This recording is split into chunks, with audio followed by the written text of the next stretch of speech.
Good morning everyone. Now we are starting chapter number 8 our environment. हमारा पर्यावरण। इस chapter में हम पढ़ेंगे कि एनवायरनमेंट में क्या क्या चीज़ें होती हैं और एनवायरनमेंट के पार्ट्स कौन कौन से हैं, लैंड, वाटर एंड एयर। तो सबसे पहले है the environment. Our environment includes everything we see around us. हमारे चारों तरफ जो भी चीज़ें हैं वो सभी एनवायरनमेंट में आती हैं। Living and non living things around us are all part of the environment. चाहे वो लिविंग थिंग हो या फिर नॉन लिविंग थिंग्स हो, सभी एनवायरनमेंट में आती हैं, सभी एनवायरनमेंट का पार्ट होती हैं, इंक्लूडिंग द एयर, हवा, द फ्लोर यानी ज़मीन, अदर पीपल दूसरे लोग, birds, animals, buildings etcetera.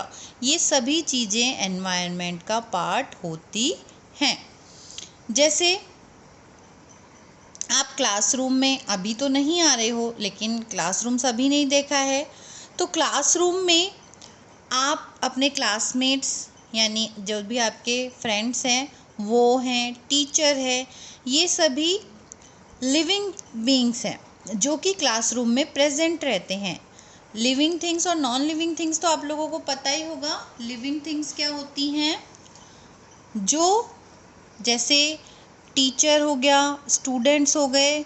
You will also see many non living things जैसे कि books, pencils, chairs, desk, black board, chalk etcetera. ये सभी क्या हैं, नॉन लिविंग थिंग है।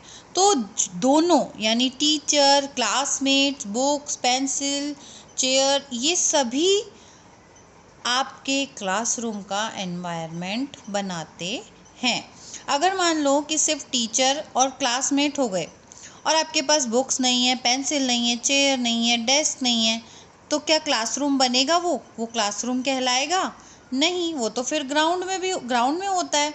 जैसे टीचर होते हैं, आपके क्लासमेट्स रहते हैं, बच्चे रहते हैं, उस वहाँ पे ग्राउंड में रहते हैं क्या, प्ले ग्राउंड में रहता है क्या ब्लैक बोर्ड वगैरह, तो वो ग्राउंड हो गया। लेकिन क्लासरूम का एनवायरनमेंट कैसे बनेगा? क्लासरूम का एनवायरनमेंट बनेगा बोर्ड से, चेयर से, ब्लैक बोर्ड से, चॉक, बुक्स, पेंसिल सब होंगे, तभी वो क्लासरूम का एनवायरनमेंट बनेगा। ठीक है। अब है पार्ट्स ऑफ द एनवायरनमेंट। हमारे एनवायरनमेंट के बहुत सारे पार्ट्स हैं, जैसे लैंड यानी ज़मीन, वाटर यानी पानी एंड एयर यानी हवा are the most important parts of our environment. हमारे एनवायरनमेंट के ये तीनों बहुत ही इम्पॉर्टेंट पार्ट हैं। अब हम पढ़ेंगे सबसे पहले लैंड के बारे में। About 29% of the earth surface is land. Earth पे 29% पे क्या है, लैंड है। विच में बी प्लेन, वो क्या हो सकती है, प्लेन भी हो सकती है, रॉकी यानी ऊंची नीची चट्टानों वाली भी हो सकती है, माउंटेनियस यानी उस पर पहाड़ भी हो सकते हैं, या डेजर्ट यानी रेगिस्तान भी हो सकता है।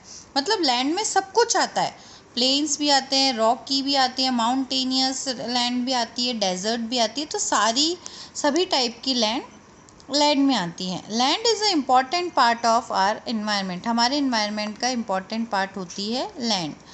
We live on the land, हम ज़मीन पर ही रहते हैं। यहाँ पे हम घर भी बनाते हैं, बिल्डिंग्स बनाते हैं।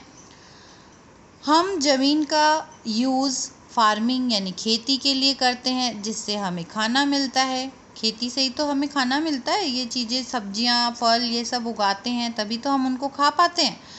The land also supports and provides shelter to plants and animals. Oil, minerals and metals are also obtained from the land. Land किसको भी सपोर्ट करती है? ज़मीन पे ही तो पेड़ पौधे उगते हैं, और पेड़ पौधों को एनिमल्स खाते हैं कि नहीं? तो ये सब कहाँ से मिलता है हमें? लैंड से ही, ज़मीन से ही मिलता है। नेक्स्ट है वाटर।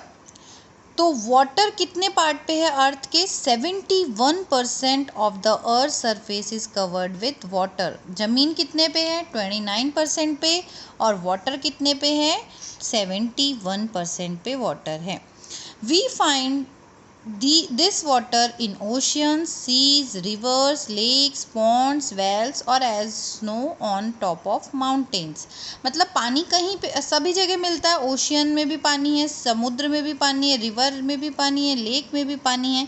तो सभी तरह के पानी को वाटर के अंदर सभी पानी इंक्लूड होते हैं। Water is essential for all life forms on the earth. Water बहुत इम्पॉर्टेंट है सभी के लिए। जैसे पेड़ पौधों को भी बढ़ने के लिए, उगने के लिए पानी की ज़रूरत होती है, और to grow and prepare their food in presence of sunlight, मतलब पानी मिलेगा तभी तो वे बढ़ेंगे, और सूरज की रोशनी से उनको वो खाना बना पाते हैं अपना। हम पानी पीते हैं और भी यूज़ में लेते हैं पानी, जैसे कि बाथिंग, नहाने के लिए, कपड़े धोने के लिए। और जो पेड़ पौधे हैं और जानवर हैं वो कई पानी में रहते हैं, पानी में भी उगते हैं ना कई पेड़ पौधे पानी में उगते हैं, और कई एनिमल्स पानी में रहते हैं, जैसे फिश हो गई, ऑक्टोपस हो गया, क्रोकोडाइल हो गया, ये सब कहाँ रहते हैं? पानी में रहते हैं। It is also a source of minerals for them. ये उन लोगों के लिए मिनरल्स का सोर्स भी होता है। तो वाटर कितना इम्पॉर्टेंट है हमारे लिए। Water is present in different forms. It is present as liquid in oceans and other water bodies. When the sun heats up this water, it changes into gaseous phase and is called water vapor.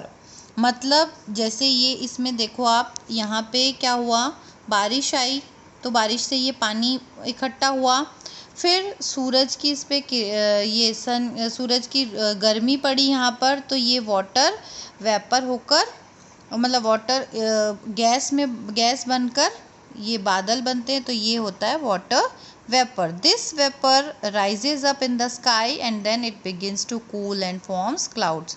मतलब ये जो पानी है वो आसमान पर जाता है और फिर ठंडा होकर ये बादलों में बन जाता है, जिसके कारण फिर बारिश होती है। मतलब क्या होता है, ये बारिश से फिर पानी इकट्ठा हुआ, पानी से फिर क्या हुआ, सूरज की गर्मी से पानी किस में बदला, बादल में बदला, फिर बादल ने बारिश की, और फिर बारिश से फिर पानी हुआ। तो ऐसे ये प्रोसेस चलता रहता है। ये क्या कहलाती है? The water cycle. Some of the rain water falls back into the water bodies while some of it seeps into the ground. कई तो पानी, बारिश होगी तो कई जगह पे तो ज़मीन भी है तो ज़मीन में जाएगा, कई जगह पानी है तो उस पानी में जाएगा। In this way water is return to the earth. इसी तरीके से अर्थ पर वापस पानी आता है। This process is known as the water cycle and it is a continuous process in nature. और ये प्रोसेस चलता रहता है। नेक्स्ट हम एयर और बाकी का चैप्टर नेक्स्ट वीक पढ़ेंगे। तब तक आपको ये चैप्टर यहाँ तक पढ़ना है, खुद से पढ़ना है और समझना है, और कुछ प्रॉब्लम आए तो आपको मुझसे पूछना है। ठीक है।